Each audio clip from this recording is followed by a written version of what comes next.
Okay, we know that iPhone 16 lineup will have a different kind of battery capacities compared to the iPhone 15 lineup. For example, the Plus model will have smaller battery capacity than it had last time, about 9% down from that model. It's weird, but the standard model, the Pro and the Pro Max, all of them are getting from 2.5% to 6% jump. The Pro Max is more specifically getting 4676 mAh battery compared to 4422, which is about 5% jump. But Minchiko says that Apple will use a stainless steel battery case to have a benefit of about 5 to 10% increase in the battery cell density. This definitely means much more battery life. So it's not just only a 5% jump, but it also is more than that. Now, Kuo also says that the iPhone 16 Pro Max will be the first iPhone to benefit from this new battery casing. And this is not only done for just one thing, there is another reason. Apple is trying to make iPhone batteries much easier to replace. Currently, the battery is encased in a foil and it is attached to the phone, sometimes via glue and stuff like that.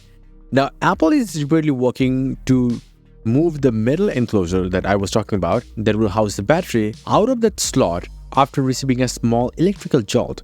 Now, this technology is called electrically induced adhesive debonding. That sounds a lot, but the thing is, so getting to that battery is not going to be anymore that much tough. But then again, you still have to take into account that you have to open it from the back, and that is a glass housing, there is glue, so much more things are in it. So it's not exactly easily replaceable, but we will get to know more about that in the future. Other than that, we're also hearing, finally, that all the iPhone 16 model will have A18 chipset. Because since the iPhone 14 models, it's kind of like a last year's flagship chip is inside this year's base model. It doesn't make sense kind of from marketing perspective at the very least. This year it will finally receive A18 chip on all of them. Now, there will be a Pro variant of the chip and the standard variant of the chip. And the major differences could be in the RAM capacity, better NPU maybe, or maybe just less GPU cores or less powerful CPU cores. I mean, the clock speeds are going to be different. Now, another good thing that is coming that you're not going to notice right away is that the newer iPhone 16 models, mostly 16 Pro models, will get the M14 OLED panels from Samsung. The M14 name suggests that it uses high-performance materials inside the OLED panels, maybe totaling 14, with the M14 OLED is actually much more brighter and has a longer lifespan compared to the current OLED offerings by Samsung display. So, the 16 Pro will be a 6.3-inch device and the 16 Pro Max will be a massive 6.9-inch device. But then again, the bezels are also going to be much more thinner compared to the last model. So yes, it's going to be great. But the dynamic island will stay the same.